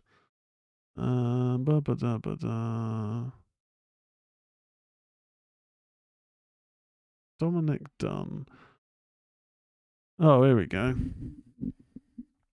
So, Dominic Dunn, who played the sister Dana Freeling in 1982's Poltergeist, established her as a horror icon. But on October 30th, 1982, Dunn was strangled by her ex-boyfriend John Thomas Sweeney during an argument on the driveway of her West Hollywood home. She fell into a coma and died 5 days later on November 4th, 1982. In a court case which gained significant media coverage, Sweeney was convicted of voluntary manslaughter in Dunn's death and served 3.5 years in prison. Bloody hell. Shocking. But yeah, the film trilogy has an associated curse, if you will. There are a number of films around the 70s and 80s, which there's a very good series on Shudder called Cursed Films that kind of discusses it in a bit more detail. But with this, There was, before the release of it, or after, after the release of this, the death of Dominique Dunn at the hands of her boyfriend. We'll talk about the second one and also the third, but there's been deaths associated with each film, very unfortunately. Also, in terms of all the horrors, there's a lot of accidents that occurred, and there's a death involved in the first Exorcist film. Also, The Omen, I'm pretty sure there's been a fair few accidents or someone died in very ominous circumstances around that film. So whether it's just pure horrible coincidence or whether whether they're working on something that's unleashed something, I don't know. But yeah, not good. The graph in the chat, I believe there were deaths, murders and accidents on set of all three films. The girl who played Carol Ann died just before the third one was released, if I remember right. You certainly do, Gruff. Unfortunately, yeah, Heather O'Rourke, the young girl, passed. Yeah, very, very, very, very tragic. But the film Poltergeist released, initially receiving an R rating from the MPAA, but Steven Spielberg and Tobe Hooper disagreed and succeeded in having it changed to a PG on appeal. It was a huge success, box office success, commercially made $76 million in the United States alone, making it the highest grossing horror film of 82 and 8th overall for the year. So yeah, total revenue on that, budget 10 million, box office 121. Can't argue with that now, can you? So with any successful horror film, there soon becomes chatter of a sequel. Of course there's chatter about a sequel. Why wouldn't there be? Poltergeist 2, The Other Side. My favourite, although it's not the best actual film in the franchise, but I do like this one quite a bit. Poltergeist 2, The Other Side, also known simply as Poltergeist 2, is a 1986 American supernatural horror film directed by Brian Gibson. Jo Beth Williams, Craig T. Nelson, Oliver Robbins, Heather O'Rourke, and Zelda Rubinstein reprised their roles from the first film. New cast members included Will Sampson, Julian Beck, and Geraldine Fitzgerald.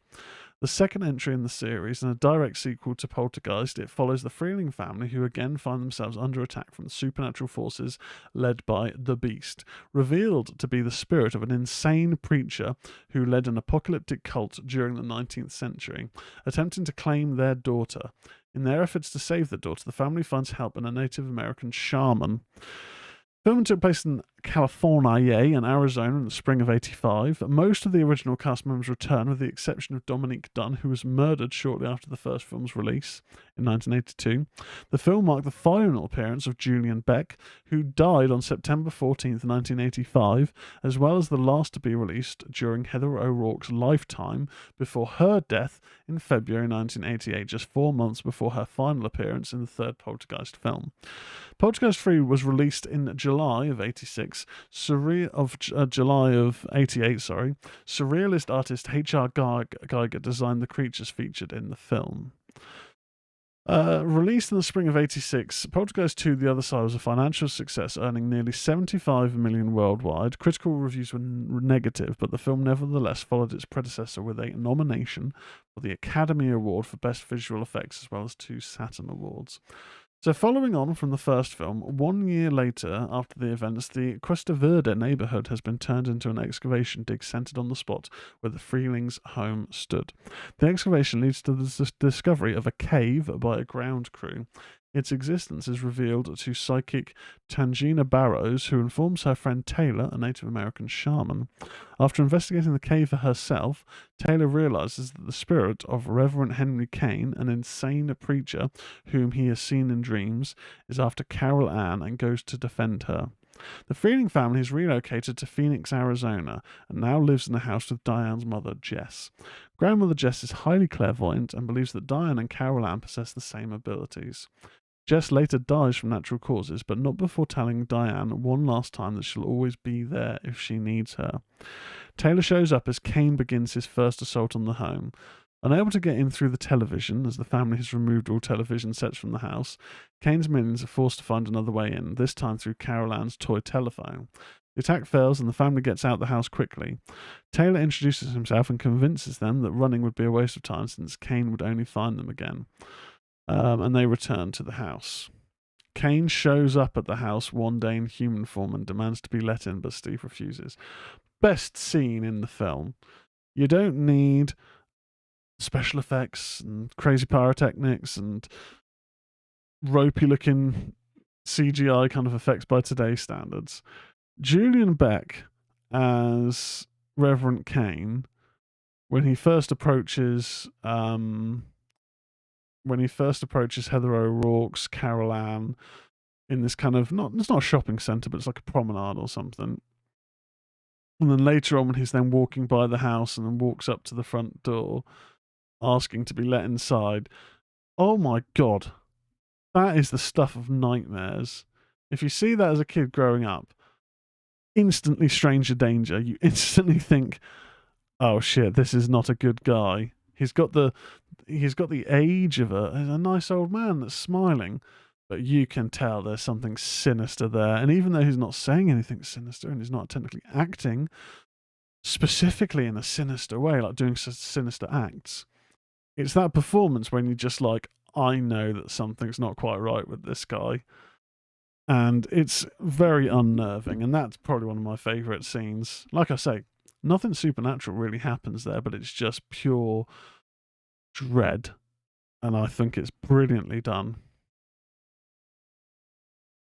Well, let's have a look into the production aspects on this film. So the majority of the central cast return, but we talked about what happened with Dana. Zelda Rubinstein also reprised her role as Tangina Barrow, the psychic who assisted the Freelings in the original film. Jo Beth Williams commented that she was sceptical of making the sequel, but became convinced upon reading the screenplay. Beatrice Straight was asked to reprise the role of Dr. Lesh from the first film, but she was ill and not willing to work at the time. Richard Lawson was asked to reprise the role of Ryan, but his schedule clashed with MGM because he was busy filming the TV movie Under the Influence with Andy Griffith and Keanu Reeves. So Swiss surrealist artist H.R. Geiger was commissioned by MGM to create several designs for the film, specifically the Great Beast manifestation of Kane that appears in the astral plane during the film's finale. Because Geiger did not want to leave Zurich for long periods of time, his colleague Cornelius de Vries was hired to represent Geiger at the studio during production. Geiger was ultimately disappointed with the end result, later attributing the failure to his lack of presence. You can't say I don't want to be away from the studio and then be annoyed that, oh, this would have been better if I was there. Well, why weren't you there then, lazy bastard? R.I.P. When the movies eventually came out, I thought, oh shit, but I couldn't change it, said Geiger. There was no more time, so I thought that was the wrong way to work.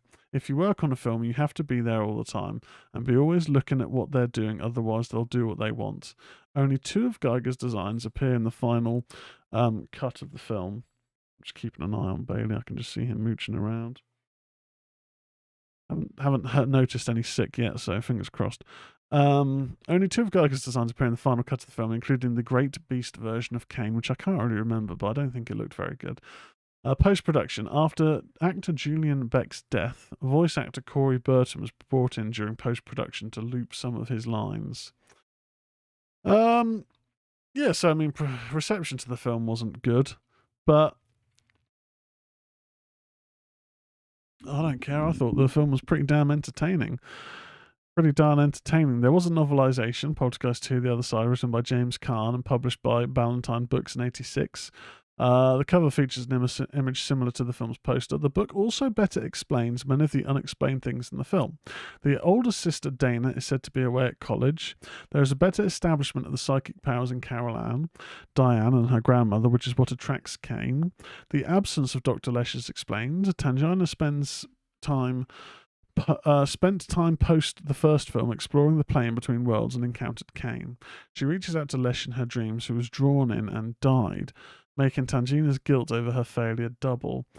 Thus, Tangina reached out to Taylor for assistance. Taylor was a descendant of a former member of Kane's cult that left before they sealed themselves in the cavern, thus explaining his connection and inside knowledge of Kane. Okay. Not read any novelizations of the films, so that sounds kind of interesting. But yes, in terms of unfortunate timing or curse or what have you, Julian Beck passed away from stomach cancer prior to the film's release. Aged 60. I'd imagine he's been done up with some prosthetics there, but if that's him naturally looking 60, then he was not well. Shame, because it was a hell of a performance, and I don't think I've seen him in anything else. But yeah, released on a budget of 19 million, it made 75 million, so still successful, but not really a patch on the original film, it has to be said. We will now move on to the final part in the trilogy. And you can tell it's a different actor playing Dr. Kane, or Reverend Kane. Poltergeist 3. Yeah, it's not great, this one.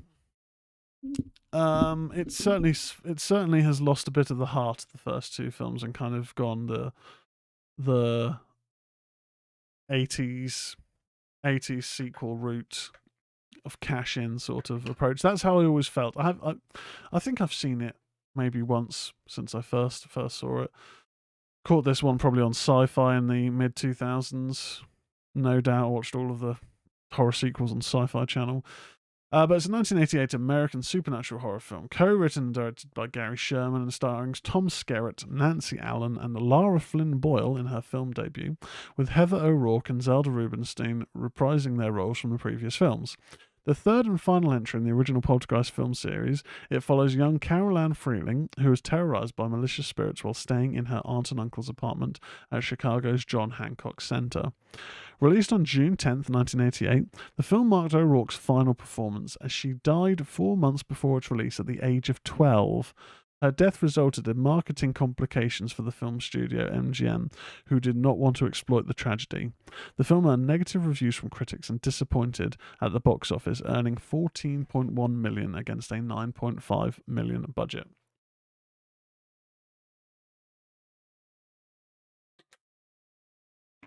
More H2O. So, okay, we'll talk about the general setup of the film first. So the Freeling family has sent Carol Ann away from her native California to live with Diane's wealthy sister Pat and her husband Bruce Gardner in Chicago. Carol Ann's been told she is living with her aunt and uncle temporarily to attend a unique school for gifted children with emotional problems, though Pat thinks it's because Steve and Diane just wanted Carol Ann out of their house. I mean, we'll take a moment before we continue, but I always straight away just felt that was... I mean, obviously you've not got all the returning family, and hopefully when we read on about this, we'll find out if there's budget reasons for that, or not wanting to return, or the script, or whatever.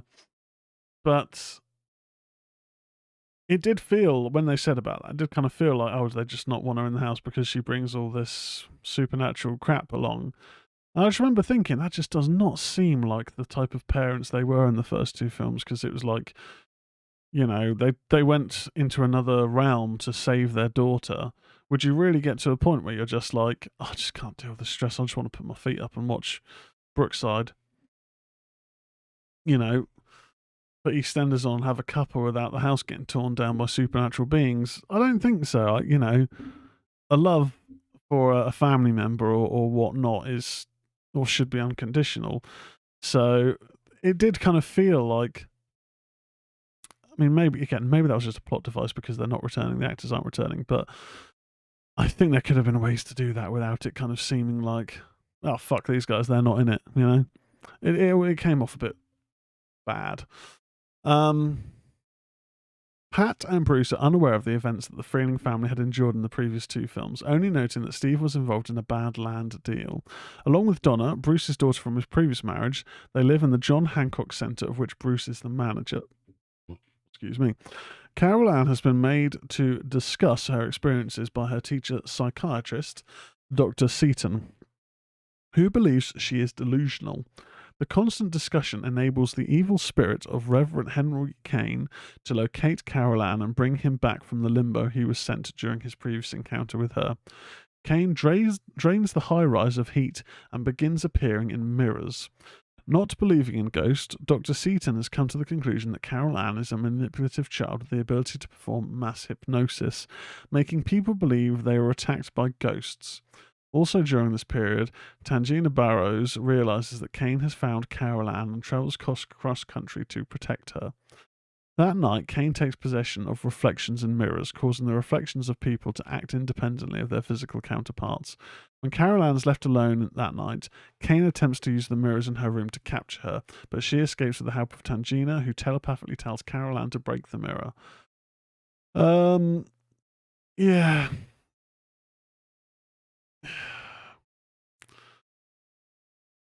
I mean, that gives you an idea of the film. It's got some okay little scenes, I guess, in terms of visually some of the moments, the mirror versions. I mean, unfortunately, they haven't got Julian Beck died because he's passed away. But the guy performing him, I don't think was very good. I think it's just because it's such an iconic performance in that film. So iconic that it appeared on Among the Living, the front cover of Among the Living by Anthrax, their album. Just standout performance. So the replacement, and that's, if you want the character to return, because it's important, obviously you have to recast. If someone's not returning, if they've passed away or whatnot, I'd rather you recast them rather than the current thing of CGI putting people's faces on when they've passed away. I just ethically doesn't seem good. But yeah, the story aspect, it just hasn't got the heart of the first two films. Graph in the chat. Yeah, it's that bullshit 80s storyline to not have the original cast return. Like, oh, where's all the other people? Yeah, well, they got a job somewhere else. They thought, fuck it, we're leaving. Yeah, I don't really like that. Writer-director Gary Sherman drafted the original screenplay for Poltergeist 3 with screenwriter Brian Taggart, whom he had worked with on Wanted, Dead or Alive. Sherman thought the idea of the city setting was just as scary as isolated suburbia. His feeling was that there are people on the other side of the wall and no one cares that you're in trouble. Which, okay, as a setting and a tagline for a high-rise film, interesting. People on the other side of the wall and no one cares that you're in trouble. Because if you live in a high-rise apartment block or block of flats, I mean, I've lived here for 2 years, I don't know the names of any of my neighbours, you don't necessarily interact with any of your neighbours. So you could be in trouble, they'd have no idea. They wouldn't know who you are. They wouldn't care because of that. They wouldn't care that you're in trouble. Additionally, Sherman was influenced by Lewis Carroll's Alice novel Through the Looking Glass, which served as a framework for the film's narrative, specifically the use of mirrors as a plot device. Tom Skerritt was cast in the film as Bruce, a Chicago apartment building manager, while Nancy Allen was cast as Pat, Bruce's wife and the aunt of Carol Ann, who becomes her temporary guardian. Heather O'Rourke and Zelda Rubinstein reprised their roles from the previous two films as Carol Ann Freeling and Tangina Barrows, respectively, the only cast members to do so. Corey Burton returned to provide the voice of work for Kane, although he was uncredited for his efforts. Craig T. Nelson was asked to play Steve Freeling again, but declined, saying that 2 was enough. Okay, fair enough. At the time of filming, O'Rourke had been undergoing treatment for a diagnosis of Crohn's disease, which required cortisone injections. This left her with facial swelling, which was evident in the film. Unlike the previous films, nearly all of the special effects were live and were performed on stage. The only visual effect added in post-production was the lightning flashing over the John Hancock Center in the very final shot of the picture. Sherman himself designed the special visual effects. In 1987, May 13th, while filming the snow-covered parking garage sequence in Oak Bridge Terrace's Mid-American Plaza, a special effects explosion caused 6 polystyrene foam-covered cars to catch fire. A maintenance worker and 2 firefighters sustained injuries in the blaze, and the damage caused to the building was estimated at $250,000. So, a little note about post-production. At the time Poltergeist 3 began shooting in spring of 1987, Heather O'Rourke had been ill with flu-like symptoms and subsequently underwent medical treatment during parts of the filming. Principal photography for the movie lasted from April 13th to June 26th that year, with June 10th, 1988 as the film's scheduled release date. After O'Rourke completed filming, she returned home to California with her illness appearing to be in remission.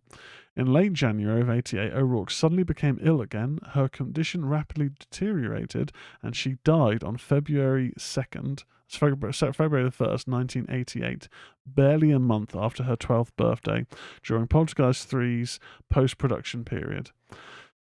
After the completed film was rated PG by the MPAA in November 87, Sherman and the studio decided to reshoot at least part of the ending with a different special effects sequence. In the original ending that was scrapped after O'Rourke's death, when Patricia jumps through the glass pane into the apartment, she finds Carol Ann, Donna, Scott, Bruce, and Tangina frozen and dying. She then also becomes imprisoned in ice and gets attacked by Kane and her evil mirror reflection, who want the necklace. Patricia tries to repel them and declares unconditional love for her family, but trips over frozen Tangina and falls to the floor. Suddenly, Tangina frees her arm from the ice and grabs the necklace. She convinces Kane that she is the one who can take him to the other side, not Carol Ann. Kane puts his hand on the necklace, but instead of ascending, his face cracks and he explodes. The blast frees everyone, but annihilates Tangina and causes a violent thunderstorm. Patricia, Carol Ann, Donna, Scott, and Bruce finally leave the mirror dimension. Carol Ann sees a reflection of a smiling Tangina in the mirror, who waves at them and sheds a tear. Planning and design for the new effects makeups took place between October 57 and 88, with a possible shooting date set for early February. Following O'Rourke's death, Sherman did not want to complete the film, but pressure from the studio prevailed, and the entire ending was reshot in March 88, using a stand-in for O'Rourke, 7-year-old child actress Heather Holty. In April, a re-edited version of the film, including the new ending, was submitted to the MPAA, after which it received a PG-13 rating. The finished film proved to be a critical and box office failure. Sherman has said that although he is proud of portions of the film, particularly the creative use of mechanical in-camera effects instead of traditional optical effects, it is the least favourite of his films.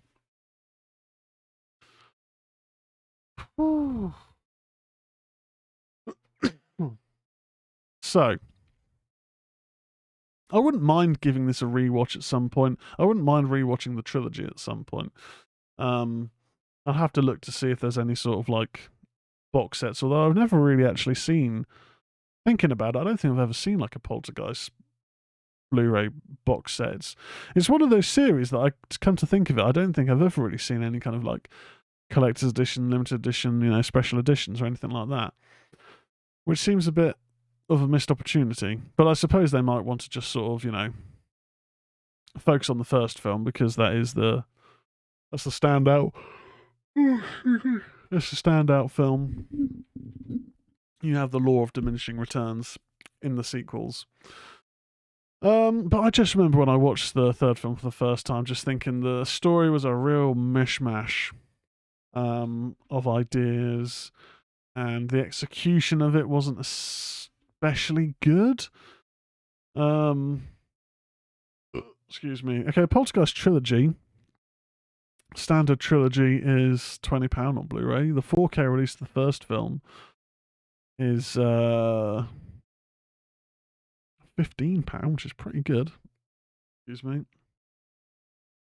Well, there's another one which is like £30, so I don't know what's going on there. Poltergeist 3 can get on Blu-ray for £6.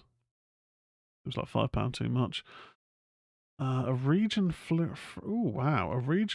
Steelbook is available. Oh, okay. It's just the Blu-ray. So I'm getting sidetracked. But yeah, there have been some releases, but not like proper fancy pants releases, I guess we can say in that regard. So that brings us to the end once again of another Ministry of Horror. I hope you've enjoyed watching and talking horror with your boy T Bizzle, T Schnitzel. That be me, that be T. What the fuck I'm talking about. If you are watching live, please hang about, and we will be doing a watch party after show. And hopefully we'll have the Pooch of Horror cam, and you can keep an eye and give your well wishes to Poochie Jefferson. But if you are watching live and you're not already a follower, please give the channel a follow. I'm working towards 100 followers. We're currently 26 away, so we are getting there, slowly but surely. It's a marathon, not a sprint. That's the way I look at it. Also, if you want to support the channel, give it a subscribe. But I mean, like I say, I haven't seen a penny of it. You have to reach a certain threshold before Twitch give you any sort of money, and We haven't reached it yet. We are getting close, though. We are getting close. We are going to do a watch party. I'm going to do what I did last week and come up with some film suggestions, put it in the chat for a vote, and you can click what you want us to watch and we'll stay on. So if you are listening to this later on podcast platforms, give us a 5-star review or a fair review on whatever platform you listen to it on. And if you want to join us for watch parties, just head over to twitch.tv/tezzius, and if you've got Prime enabled, you can watch the films with us if the film is available in your location. Anyway, for the recording purposes, goodbye for the evening.